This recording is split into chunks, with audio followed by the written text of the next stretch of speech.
¿Cómo están, amigos de Videos Bolivia? A continuación les presentamos la siguiente noticia. El presidente Luis Arce Catacora revela en qué momento inició la ruptura con Evo Morales. Según Luis Arce, esto comenzó el año 2021 y se trata de un evento realizado por el 1 de mayo, donde Evo Morales vio una pancarta donde decía Bloque Choquehuanca. Esto no fue para nada del agrado de Evo Morales.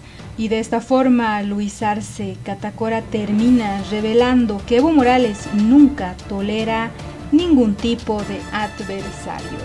Escuchemos estas polémicas revelaciones de Luis Arce Catacora en cuanto a su relación con Evo Morales. Escuchemos y luego continuamos. Ahora, este hombre que está en pantalla en este momento, que está ahí, sigue, ándate a la anterior imagen que seguía con azul en ese momento, que ahora ya cambió de color.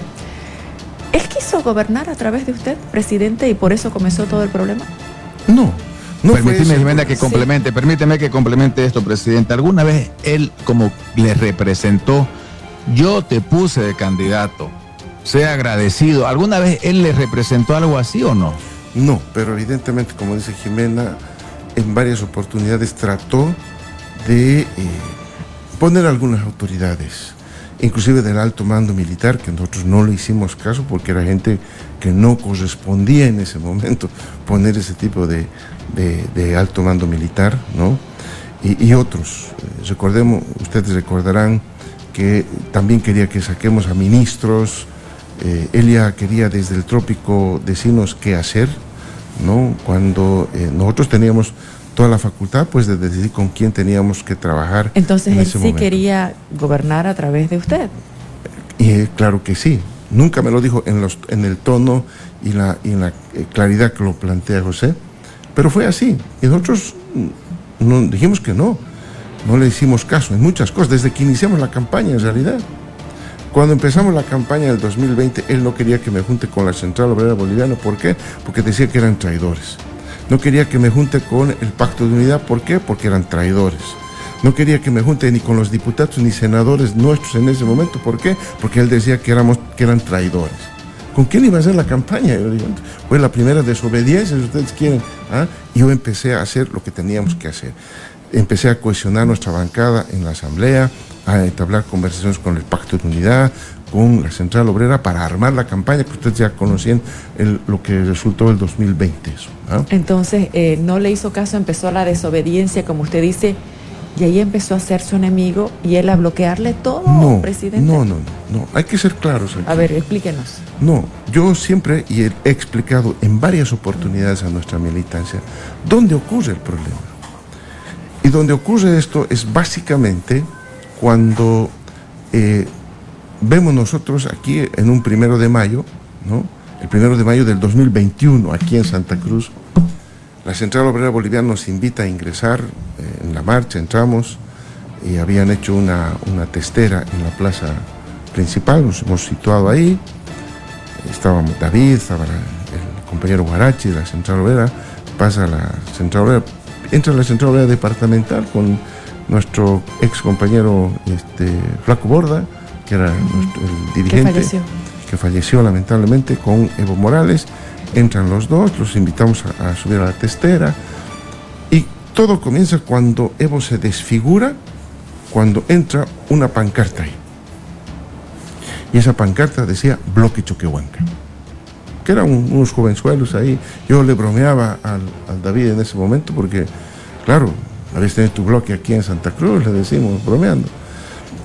Pero eso lo desfiguró. ¿Por qué? Porque Evo siempre lo veía a David como un rival para la presidencia. Oiga, una consulta, presidente. ¿Eso confirma que Evo nunca soportó ningún potencial adversario interno? Totalmente. ¿No? Recordemos cómo sale David del gabinete el 2017. Oiga, entonces, presidente, se ha dado con Choquehuanca, se ha dado con usted y ahora se está dando con Andrónico. Es decir, nunca alguien que pueda osar siquiera tratar de ocupar mínimamente un espacio que tampoco es de él eternamente, ¿no? Porque no hay un proceso que sea de una persona, el proceso se supone, de aquellos a los que el proceso representa. Totalmente. Son los actores sociales lo que significa el proceso de cambio, nuestra revolución democrática y cultural. No son personas, lo hemos dicho nosotros eternamente y siempre lo vamos a decir eso. Por lo tanto, eso hubo, ahí empezó, yo los convoqué a una reunión ya por el año 2022, y ahí hicimos una reunión para evitar estas pugnas y más bien coordinar trabajo, y ahí se acordó, y estaba Freddy Mamani, presidente de la Cámara de Diputados, estaba Andrónico Rodríguez, que era en ese momento también presidente del Senado, estaba el propio Evo, Gerardo García, estaban los ejecutivos de las organizaciones sociales, estaba parte del gabinete, también ahí estaba el vicepresidente, por supuesto, donde acordamos entre todos no hablar de candidaturas sino hasta el 2024. Tuvimos muchos acuerdos, pero este es el más importante, porque es el que incumplió Evo. Eso fue más o menos a principios del primer cuando trimestre. salió Mario Cronenberg a presentar la candidatura de Evo Bicentenario. Así es. Ahí fue cuando, y el problema fue que justo cuando estaba saliendo el Cronenberg aquí en Santa Cruz, con esa candidatura del Bicentenario, estábamos en plena reunión de coordinación. ¿Cuándo fue eso, presidente? ¿Usted recuerda la fecha más o menos? Agosto, septiembre, algo así del 2022, ¿no? Pero el tema es que habíamos acordado meses antes no hablar de candidaturas y Evo no cumplió. Y se lo dijimos, no cumplió. Y ahí las organizaciones se molestaron, porque en esa reunión... ¿Todo empieza por celos de Evo? Por supuesto, él quería ser candidato. O sea, ¿toda esta crisis del MAS comienza por celos? Un segundito para precisar lo que preguntaba. 19 de agosto del 2022. Siga, por favor, lo que pregunta José. Ahí salió Cronenberg, ¿verdad? Ahí se deshizo todo, porque no teníamos que hablar de candidaturas. Era un acuerdo que teníamos, entre otras cosas, que Evo no cumplió. Y por eso tuvimos distanciamiento, porque ahí nos dimos cuenta perfectamente de que él lo único que quería es volver a ser candidato. Y nosotros dijimos, veamos, cada uno que se dedica a lo suyo, el David que se dedica a la asamblea, yo me dedicaré al gobierno. Evo tenía que dedicarse a reconstruir, a fortalecer el instrumento político. Cada uno tenía su rol ahí. Y dijimos, el 2024 nos vamos a reunir, ¿para qué? Para definir la candidatura y estratégicamente ver cómo vamos a continuar el proceso. Ahora, presidente, cuando usted es candidato, cuando lo nombran candidato en Argentina y vuelve el MAS al poder, en toda la sociedad boliviana más o menos se entendía que su gobierno iba a ser un gobierno que le vuelva a dar paso a Evo Morales para presidente después de su gestión, por supuesto. ¿Ustedes no entendían eso? Que ustedes eran un gobierno que podía solucionar los problemas económicos, que eso era lo que buscaban, y volverle a dar el poder con otras elecciones a Evo Morales. ¿No estaba en el plan? No, primero había que ganar las elecciones, sí. Jimena. Teníamos, recordemos, todo adverso en ese momento. No estábamos en gobierno, teníamos cuesta arriba, en fin, muchos factores en contra, y la pandemia encima nuestro. Con todo eso hicimos campaña, con todo eso logramos remontar, ganar las elecciones, y lo que a nosotros nos interesó desde un inicio es continuar nuestro proceso. Este proceso que no puede estar sujeto a una persona o pero a un no grupo era para que después Evo vuelva en una siguiente elección. Nunca se habló nunca eso. Hablamos. Por eso en esa reunión dejamos las cosas claras. Aquí cada uno que haga lo suyo y nos vemos el 2024, ¿no? Para poder hablar de candidaturas. Eso es lo que acordamos. Y eso fue exactamente lo que Evo no cumplió. Porque él desde un principio sí o sí quería ser candidato. Y ahí, miren ustedes, están. El proceso ha sido muy sencillo para describir lo que ha pasado.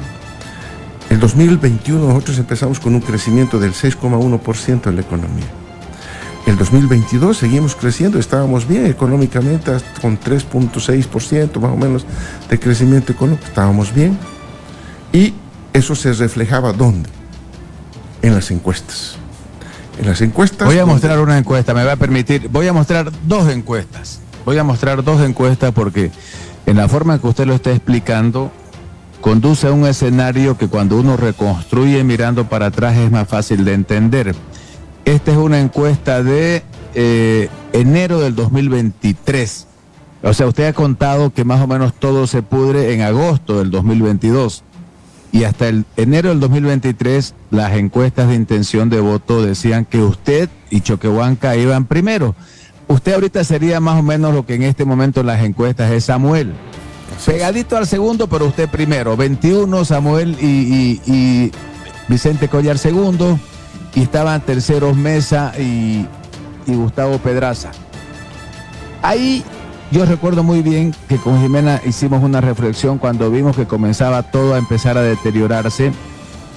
Hicimos un llamado nosotros, me acuerdo, a la clase política a que no se hiciera política ni en los bolsillos ni en los estómagos de la gente. ¿Por qué? Porque íbamos a terminar pagando como pueblo todos, digamos, por una disputa que podía ser mezquina.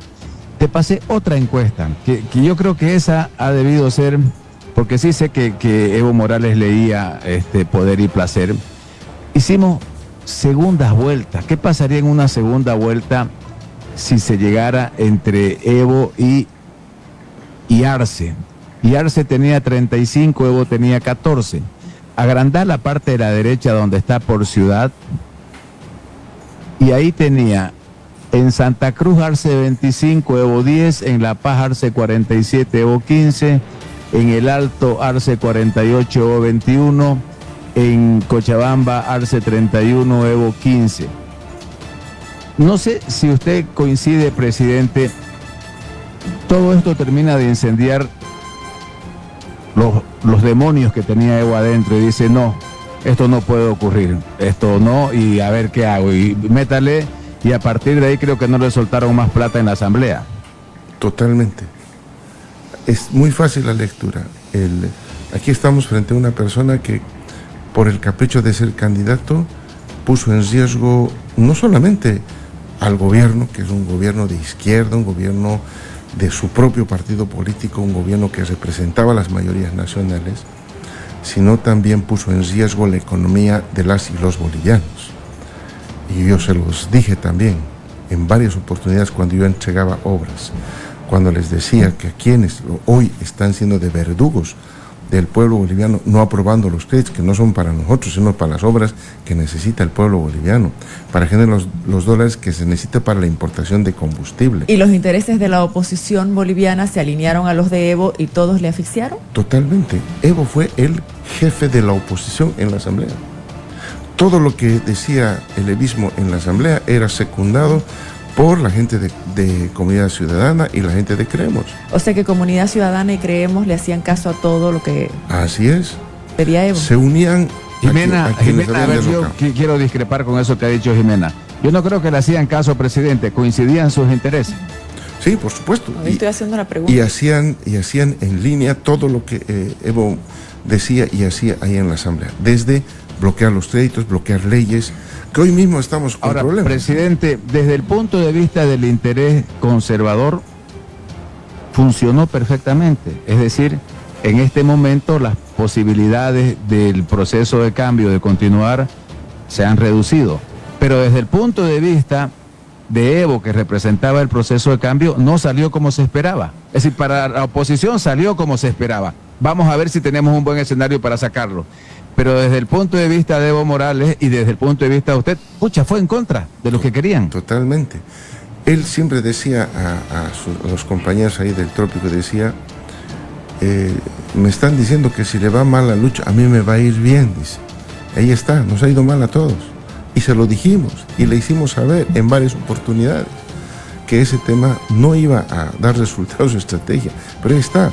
¿Cuándo fue la última vez que usted habló por teléfono con Evo Morales así? Oye, Evo, hermano, compañero. Debe ser el primer semestre del 2024, más o menos, lo último que hemos podido conversar, ni siquiera por teléfono, ¿no? Después ya no tuvimos contacto con él. ¿Pero conversaron bien todavía ahí? ¿Pueden entenderse o ya no? No, para nada. O sea, ahí hay claramente objetivos diferentes, ¿no? Objetivos diferentes, pese a que cuando hablábamos, y eso, recordándome mejor, estábamos hablando del 2023, en realidad, que no hablamos de manera directa. ¿Al 2023? Sí. Acordábamos inclusive muchas cosas que él nuevamente no cumplió, al día siguiente no cumplió, ¿no? Entonces, lamentablemente, él estaba totalmente emborrachado de que tenía que ser candidato. Ahora, presidente, sí, ¿por qué el reclamo a Evo Morales de que violó la Constitución, de que no podía volver a ser presidente, recién se le hicieron desde el momento en el que hubo el distanciamiento? Porque hasta antes siempre se hablaba de Evo Morales candidato y nunca se escuchó a un masista reclamarle que violó la Constitución con el 21F cuando él se repostuló, y después vinieron. ¿Por qué recién se dieron cuenta? No, internamente, Jimena. ¿Sí? Una cosa es lo que podemos decir hacia afuera, por supuesto, pero internamente siempre ha habido, desde que yo llegué en la campaña, estamos hablando del 2020, que gracias a la campaña pude recorrer varios lugares del país, ya esa crítica existía en nuestra militancia, que me la hacían saber a mí, entre otras cosas, porque yo cuando llegaba en la campaña a varios puntos, los compañeros pues se explayaban conmigo y me reclamaban todo, y entre los puntos ya estaba presente del tema de la repostulación. No debería haber repostulado, y entonces el cuestionamiento no ha venido de Luis Arce, ya venía de nuestra propia militancia desde hace mucho tiempo atrás, porque evidentemente, miren ustedes, nuestra militancia fue la que sufrió el golpe de Estado del 2019, y sufrió lo que sufrió, las consecuencias. ¿Usted le dijo alguna vez a Evo no se repostule? Por supuesto que sí. Yo varias veces, inclusive. ¿Y el que le respondía? No, él me escuchaba nomás. Yo fui inclusive un día a su casa, en Cochabamba, una noche, y le llevé encuestas, números, datos, donde mostrábamos que la población ya no tenía el mismo apego a Evo, que tenía 80-85%. En las elecciones del 2019, ¿Evo Morales hizo fraude? Yo no podría decir eso, pero yo no creo que se haya podido hacer eso, y nunca pudieron demostrar por otra parte que hubo o no. Lo cierto es que eso generó el problema que tuvimos que enfrentar nosotros como masistas. Presidente, esta pregunta se la quiero hacer desde hace mucho. Vistas las cosas, obviamente es muy cómodo desde ahorita, ¿no? Pero vistas las cosas ahora, que usted está fuera de la papeleta, y para mucha gente, como la gente no logra razonar exactamente todo y la gente ve, hay cola, el dólar está caro, los precios suben, etcétera, la gente dice, este es un mal presidente. Y hasta hace 2 años la gente decía, este es un buen presidente, por nivel de aprobación, por intención de voto, por todo. ¿En algún momento usted se ha planteado ahora decir, ¿por qué no dije el 2022 que yo no me iba a repostular? Y este tipo no me asfixiaba, me dejaba gobernar, me dejaba cumplir mi mandato y llegaba a la misma situación que soy ahorita. No soy candidato, pero la gente me recordaba, buen presidente, el dólar a 6.96, ni una cola por gasolina, la inflación controlada. Es decir, en algún momento se planteó, de repente el 2022 yo debí decir no me voy a postular y Evo me hubiera dejado gobernar, no me hubiera provocado esta asfixia. ¿Algún momento se lo ha planteado así? No, porque no era necesario, ¿no? Estábamos en la mitad de nuestro gobierno. No había ni que pensar en repostularse, ni no pensar en repostularse. Había que gobernar, había que hacer las cosas. ¿Pero usted nunca pensaba en repostularse, presidente? No, como lo habíamos ¿Con la mano dicho, en el corazón? No, como lo habíamos dicho en su momento, eso, el 2024. Cuando nos reunimos el 2022, dijimos, el 2024 nos vamos a reunir para ver cómo vamos en las candidaturas, ¿no? Pero el 2024, ¿vieron lo que pasó? El 2024 nosotros tuvimos que soportar y enfrentar 2 bloqueos de caminos, una marcha, inclusive un intento de golpe de Estado. Todo hemos tenido que soportar en esa gestión 2024.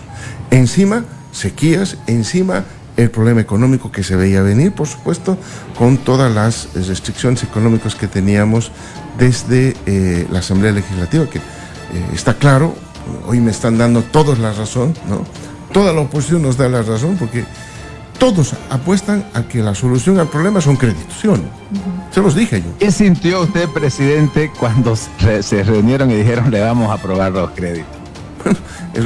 Es lo que deberían haber hecho desde un instante. Si hubieran aprobado los créditos oportunamente en función de la programación que se tenía, Bolivia nunca hubiera tenido problemas de combustible, problemas de dólar, problemas de nada. Estaba calculado así, pero claro, como vieron que en realidad yo era un peligro para ellos en las elecciones, tanto la derecha como el propio Evo, empezó el ataque contra mi persona, con difamaciones, con desprestigios, contra el gobierno y también en la Asamblea el estrangulamiento financiero que está dañando al país. Esas eran las palabras de Luis Arce Catacora en cuanto a la ruptura con Evo Morales. Consultado si la crisis del movimiento al socialismo empezó por celos de Evo Morales, Arce fue enfático al decir, por supuesto, él quería ser candidato. Todo esto comienza por celos. Ahí nos dimos cuenta perfectamente de que lo único que quería era volver a ser candidato. Luis Arce afirmaba que la ruptura con Evo Morales se evidenció el 1 de mayo de 2021 en Santa Cruz, cuando el exmandatario reaccionó enfadado al ver una pancarta en la marcha convocada por la Central Obrera Boliviana, pancarta en la que se leía Bloque Choquehuanca. Según Luis Arce, ese momento marcó el inicio de un distanciamiento motivado por los celos políticos de Evo Morales, debido a que su único fin era volver al gobierno. Todo comienza cuando Evo se desfigura, cuando entra una pancarta ahí a la testera el 1 de mayo por el Día del Trabajador. Esa pancarta decía Bloque Choquehuanca. Eso lo desfiguró, porque Evo siempre veía a David Choquehuanca como un rival para la presidencial. Relataba Luis Arce en referencia al vicepresidente David Choquehuanca. Asimismo, confirmó que Evo Morales no toleraba a posibles adversarios internos. Por eso incluso recordó la salida de David Choquehuanca del gabinete de Evo Morales en 2017 como un antecedente. Totalmente, son los actores sociales los que significan el proceso de cambio, nuestra revolución democrática y cultural. No son personas, siempre lo hemos dicho, manifestó Luis Arce. Dijo que para intentar encauzar el conflicto convocó a una reunión en 2022 con la participación de Evo Morales, Andrónico Rodríguez, Freddy Mamani y Gerardo García, líderes de organizaciones sociales y autoridades del Ejecutivo del movimiento al socialismo. Este encuentro concluyó con un acuerdo único: no hablar de candidaturas hasta el 2024. Ese fue el acuerdo más importante y el que Evo incumplió, ya que cuando Mario Cronenbol salió a presentar la candidatura de Evo Morales, Evo Bicentenario, entre agosto y septiembre de 2022, habíamos acordado no hablar de candidaturas y Evo no cumplió, y se lo dijimos, afirmaba Luis Arce. Consultado si la crisis del movimiento al socialismo empezó por celos de Evo Morales, Luis Arce respondió, por supuesto, él quería ser candidato. Y todo comienza por los celos, porque eso nos hizo notar perfectamente que lo único que quería Evo Morales era volver a ser candidato. Según Luis Arce, el acuerdo interno establecía que cada uno asumiría su rol. David que se dedique a la asamblea, yo al gobierno y Evo a reconstruir y fortalecer el instrumento político. Y en 2024 veríamos la candidatura y la estrategia para continuar el proceso. Pero es algo que Evo Morales incumplió, manifiesta Luis Arce Catacora. ¿Qué opinan ustedes sobre estas revelaciones y las rupturas internas en el movimiento al socialismo? Esta es la versión de Luis Arce Catacora. Seguramente Evo Morales y Andrónico Rodríguez y hasta Gerardo García tienen otras versiones. Pero ¿qué opinan ustedes de los celos políticos de Evo Morales? ¿Los creen reales después de ver cómo actuó con Andrónico Rodríguez al ratificarle una y otra vez y en cada uno de los eventos en los que estaba presente que el único candidato para la presidencia era Evo Morales. ¿Qué opinan ustedes? No olviden dejarnos sus comentarios al respecto.